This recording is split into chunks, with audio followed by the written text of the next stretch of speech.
ഡൽഹി സ്ഫോടനവുമായി ബന്ധപ്പെട്ട് ഫരീദാബാദിലെ അൽഫലാഹ് സർവകലാശാലയ്ക്കെതിരെ അന്വേഷണത്തിന് കേന്ദ്രം. സർവകലാശാലയ്ക്കുള്ള ഫണ്ടിംഗ് സംബന്ധിച്ച് ഇഡി അന്വേഷണം നടത്തും. ബൽറാം നെടുങ്ങാടി വിവരങ്ങളുമായി ചേരുന്നുണ്ട് ഡൽഹിയിൽ നിന്ന്. ബൽറാം, ഈ സംഭവിച്ചതിനൊന്നും ഞങ്ങൾക്ക് യാതൊരു അറിവുമില്ല എന്നുള്ളതാണ് സർവകലാശാലയുടെ ഇതുമായി ബന്ധപ്പെട്ടുള്ള വിശദീകരണം. NIA അന്വേഷണം ഒരു ഭാഗത്ത് നടക്കുന്നുണ്ട്, അതിനിടയിൽ ഇഡി കൂടി ഇറങ്ങാൻ പോകുന്നു. ബൽറാം,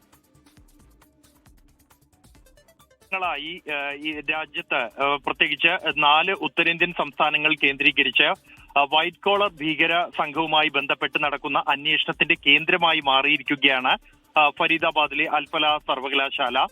ഇവിടെ നിന്നുള്ള ജോലി ചെയ്യുന്ന 4 പേരാണ് നിലവിൽ അറസ്റ്റിലായിരിക്കുന്നത്. ഈ ഒരു പശ്ചാത്തലത്തിലാണ് സർവകലാശാലയുടെ പ്രവർത്തനം സംബന്ധിച്ച് ഒരു അന്വേഷണത്തിന്, കേന്ദ്ര ഏജൻസിയുടെ അന്വേഷണത്തിന് കേന്ദ്ര സർക്കാർ ഉത്തരവിട്ടിരിക്കുന്നത്.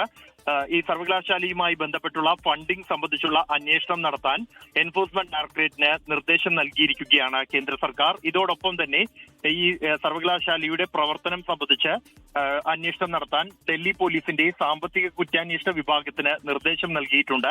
അൽഫലാഹ് സർവകലാശാലയുടെ അക്കൗണ്ടുകളുടെ ഫോറൻസിക് ഓഡിറ്റ് നടത്താനാണ് തീരുമാനിച്ചിരിക്കുന്നത്.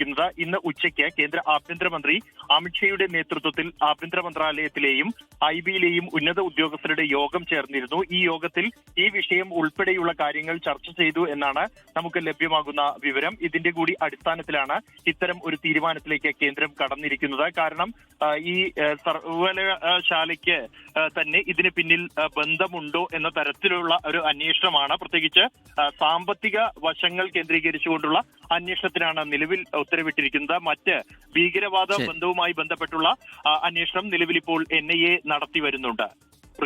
ലോകത്തെവിടെയായാലും ഏത് സമയത്തും 24 വാർത്തകളും ഓഗ്മെന്റഡ് റിയാലിറ്റി പാക്കേജുകളും എക്സ്പ്ലെയിനറുകളും വിശദമായി കാണാൻ ഞങ്ങളുടെ YouTube ചാനൽ നിങ്ങൾക്ക് സബ്സ്ക്രൈബ് ചെയ്യാം.